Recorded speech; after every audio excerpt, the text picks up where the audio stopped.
ဒီနေ့ဖတ်ပြမယ့်ပုံမြင်လေးရဲ့ခေါင်းစဉ်ကတော့လောက်အားအပေါ်ကျေးဇူးတင်တတ်ပါစေပဲဖြစ်ပါတယ်။ဒီနေ့မှာပညာထူးချွန်တဲ့လူငယ်တယောက်ဟာကုမ္ပဏီကြီးတစ်ခုမှာမန်နေဂျာရာတို့အတွက်အလုပ်လျှောက်တယ်တဲ့ကွယ်။ဒါနဲ့သူဟာပထမအဆင့်လူလေးစစ်ဆေးမှုကိုအောင်မြင်သွားတယ်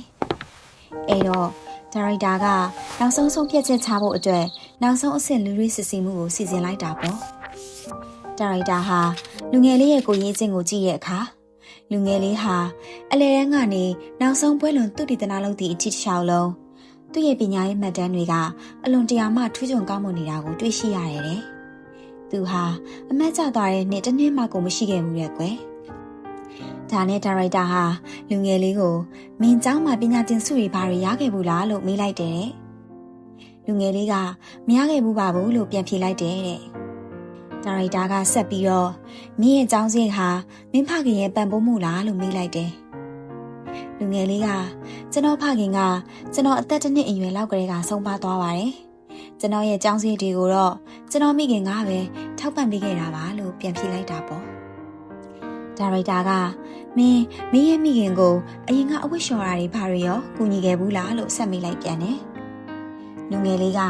တခါမှမလုပ်ဘူးပါဘူး။ကျွန်တော်မိခင်ကကျွန်တော်ကိုစာဖတ်တာပညာလေ့လာတာတွေပဲအမြဲလုပ်စီခြင်းခဲ့တာပါပြီးတော့ကျွန်တော်မိခင်ကကျွန်တော်ထပ်ပို့ပြီးတော့ဝိညာဉ်နဲ့ရှော့နိုင်နေပြီလားလို့ဖြေလိုက်တယ်တဲ့ဒါရိုက်တာကငါမင်းကိုတောင်းဆိုချင်တာတခုရှိတယ်မင်းဒီနေ့အိမ်ပြန်ရောက်တဲ့အခါမိမိခင်ရဲ့လက်တွေကိုမင်းကိုယ်တိုင်စီကြောတန့်စင်ပေးလိုက်ပါပြီးရင်မနှက်ဖြန်မနဲ့မင်းကကိုပြန်လာပြီးတွေ့ပါလို့ပြောလိုက်တယ်တဲ့ကွယ်လူငယ်လေးဟာသူ့အနေနဲ့အလုပ်ရနိုင်စီများတယ်လို့ခံစားလိုက်ရတာပေါ့ကွယ်သူအိမ်ပြန်ရောက်တဲ့အခါမှာတော့သူဟာသူ့မိခင်ကိုသူလက်စီတန့်စင်ပေးပါမယ်လို့ရှင်ပြစွာနဲ့ခွင့်တောင်းလိုက်တော့တာပေါ့ကွယ်လူငယ်လေးမိခင်ဟာထူးထူးဆန်းဆန်းဖြစ်သွားပြီးဝမ်းသာကြည်နူးသွားတယ်တဲ့ဒါပေမဲ့လည်းဘာမှမသိတဲ့ခံစားချက်မျိုးလည်းခံစားရတာပေါ့မိခင်ဟာသားကိုလက်တွေကမ်းပေးလိုက်တယ်တဲ့လူငယ်လေးဟာမိခင်ရဲ့လက်အစုံကိုတဖြည်းဖြည်းချင်းစီးကြောတန့်စင်လာတယ်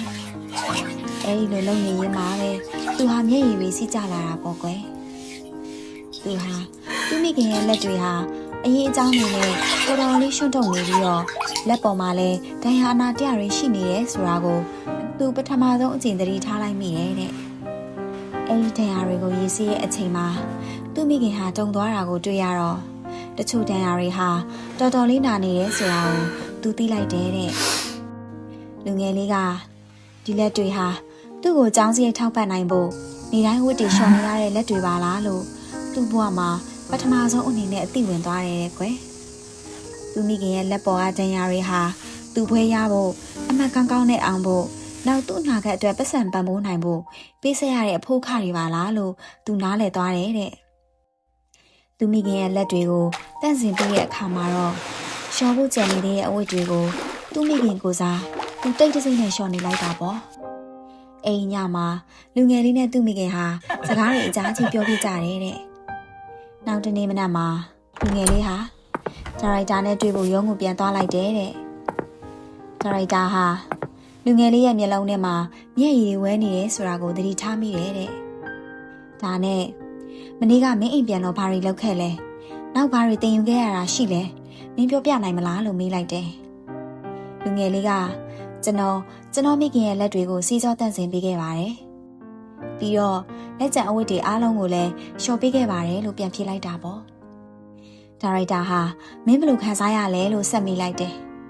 အဲဒီအခါမှာလူငယ်လေးက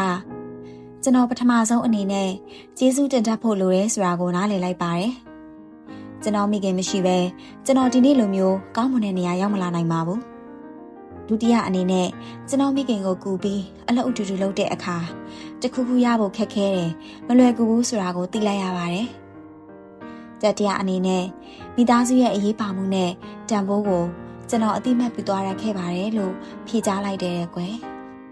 ဒါရိုက်တာကဒါဟာငါရဲ့မန်နေဂျာဖြစ်လာမယ့်လူတစ်ယောက်မှာငါလိုချင်တဲ့အရာတွေပဲပတ်စံကိုသာကိုဘွားရဲ့တခုရဲသောပန်းနိုင်လို့မမှတ်ယူရသူတခုခုပြီးမြောက်ဖို့ရရှိဖို့အတွက်တခြားသူကြုံရတဲ့ခက်ခဲပင်ပန်းမှုကိုနားလည်ခံစားပေးနိုင်တဲ့သူတခြားသူရဲ့အကူအညီကိုအတိမတ်ပြုကျေးဇူးတင်တတ်တဲ့သူကိုသာအလောက်ခက်အပ်လို့တယ်လို့ပြောလိုက်တယ် ဆက်ပြီးတော့ငါမင်းကိုအလုတ်ခန့်လိုက်ပြီလို့ပြောလိုက်တယ်တဲ့ကွယ်နောက်မှာတော့လူငယ်လေးဟာအလွန်အလုတ်စူးစမ်းပြီးသူ့အောက်ကဝန်ထမ်းတွေရဲ့လေးစားမှုကိုလည်းရရှိခဲ့ရတယ်တဲ့ကွယ်ဝန်ထမ်းတိုင်းဟာလုံလာရီယာရှိရှိနဲ့အသင်းဖွဲ့တစ်ခုအနေနဲ့အလုပ်လုပ်ကြရတယ်တဲ့ကုမ္ပဏီရဲ့လှုပ်ဆောင်ချက်တွေဟာလည်းတဟုန်ထိုးတိုးတက်လာခဲ့တော့တယ်တဲ့ကွယ်ဒီပုံမြင်လေးကပြောတဲ့သတင်းစကားကတော့ကျွန်တော်တို့ချစ်တဲ့လူတွေကကျွန်တော်တို့တက်တောင့်တက်တာဖြစ်စီဖို့အဆင်ပြေစေဖို့သူတို့အနေနဲ့ရင်းနှီးရတဲ့ခက်ခဲကြမ်းတမ်းမှုတွေကို